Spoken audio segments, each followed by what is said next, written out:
ابتدا کچھ یوں ہوئی کہ میٹرک میں داخلہ ہوا۔ ابو نے کہا جہاں بھی جاؤ گے سب سے پہلے میٹرک کا ہی پوچھیں گے۔ دن رات ایک کر دیا۔ اسکول میں تیسری پوزیشن لی۔ ایف ایس سی میں آیا تو پھر سب نے کہا بس یہی 2 سال ہے زندگی بنانے کے۔ پھر سے جان لگا دی، انٹری ٹیسٹ میں دعا اور دوا کی انتہا کر دی۔ میرٹ لسٹ میں نام آیا اور میڈیکل کالج میں چلے گئے۔ ٹیسٹ کی بھرمار میں 5 سال گزر گئے۔ 16 سے 18 گھنٹے بھی پڑھا۔ سوچا یہی 5 سال کی بات ہے، پھر عیاشی۔ سینئر موسٹ اسٹوڈنٹ سے جونیئر موسٹ ڈاکٹر بن کر ہاؤس جاب میں آ گئے۔ آلٹرنیٹ کالز کی، مطلب 30 گھنٹے ڈیوٹی، 18 گھنٹے آرام اور پھر سے 30 گھنٹے ڈیوٹی۔ اتوار اور تمام دوسری سرکاری چھٹیوں سے بالا تر ہو کر یہ ڈیوٹی ایمانداری سے ادا کی کہ بس اب 1 سال ہے۔ ہاؤس جاب سے فارغ ہوئے تو پتا چلا کہ پھر زیرو پہ کھڑے ہیں۔ اسپیشلائزیشن نہیں کرو گے تو کوئی فائدہ نہیں۔ دن رات ایک کر کے پارٹ 1 کی تیاری کی۔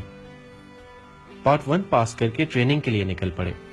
5-6 جگہ انٹرویو دیا، بالآخر ایک جگہ پارٹ 2 کی ٹریننگ شروع کر دی۔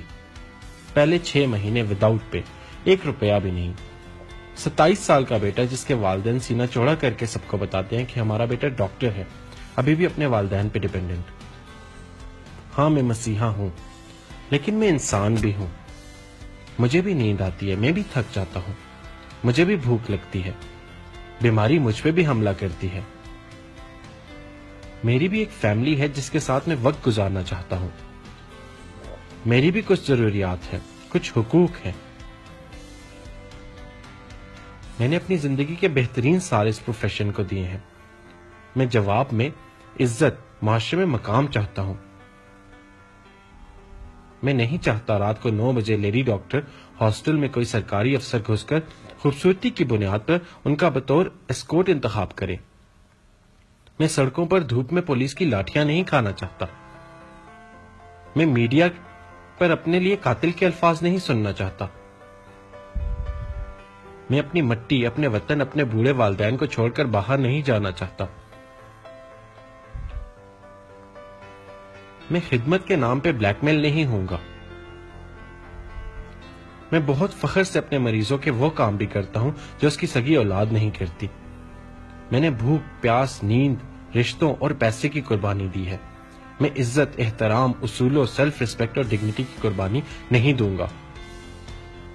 میں انسانیت کا دکھ جانتا ہوں۔